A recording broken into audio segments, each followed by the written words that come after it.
శుభోదయం.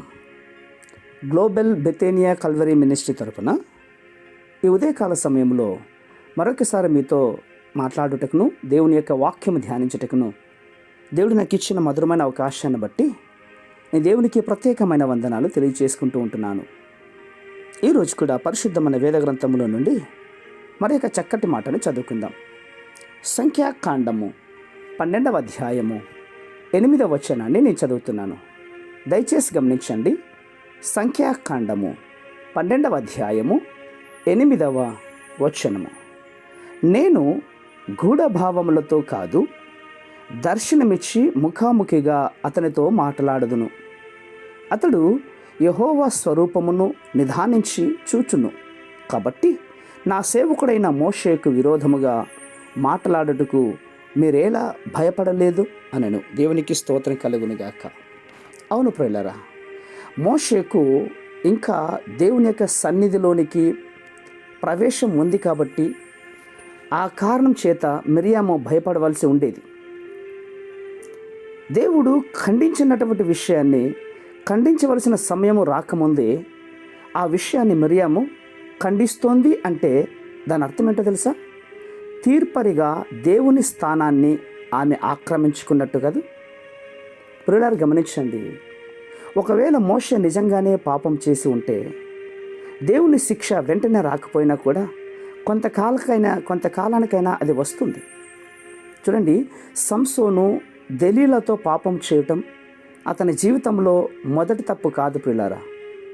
అంతకుముందే గాజాలో ఒక వేశ్యతో పాపం చేశాడు.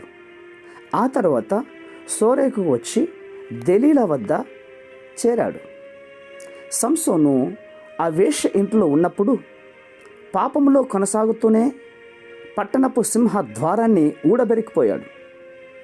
దెలీలా వద్ద ఉన్నప్పుడు కూడా సంసోను బలమైన కార్యాలు చేశాడు. దేవుని అభిషేకం వెంటనే అతన్ని విడిచిపోలేదు. అయినా ఆ స్థితి ఎల్లకాలమూ కొనసాగలేదు ప్రియులారా. ఒక దినం వచ్చింది, యెహోవా హస్తం అతన్ని విడిచిపోయింది.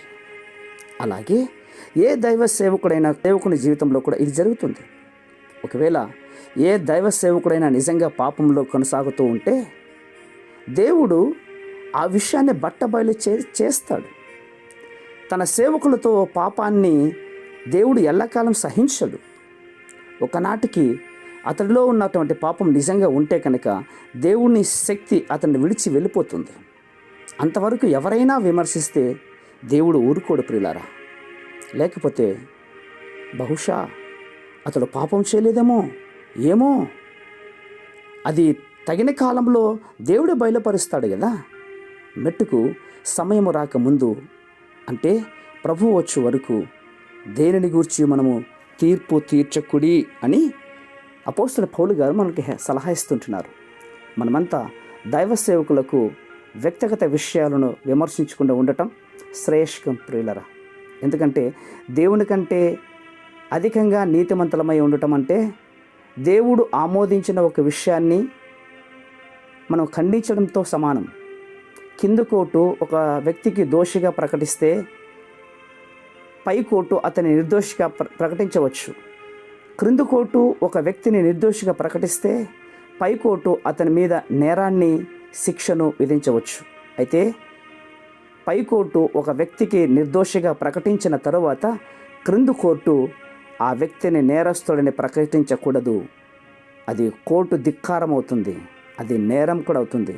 అవును, దేవుడు వాడుకుంటున్న ఒక దైవ సేవకుని మనం ద్వేషిస్తే, అతన్ని అపరాధిగా ప్రకటిస్తే దేవుని కోర్టు కంటే మనదే పై కోర్టు అని మనం అనుకుంటున్నామన్నమాట. అందుకే దేవునికి కోపం వస్తుంది. జాగ్రత్త. పరిశుద్ధమైన మా ప్రియ పరలోకపు తండ్రి, చాలా చక్కటి మాటలు మాకు బయలుపరిచారు. అందుని బట్టి స్తోత్రం. ఈ మాటలు వింటున్న వారందరూ కూడా ప్రభువా, ఏ దైవ సేవకునికి విరోధంగా మాట్లాడుకుంటున్నట్లుగా వారి నోటిని, నాలుకను భద్రం చేసుకోవడానికి సహాయం చేయండి.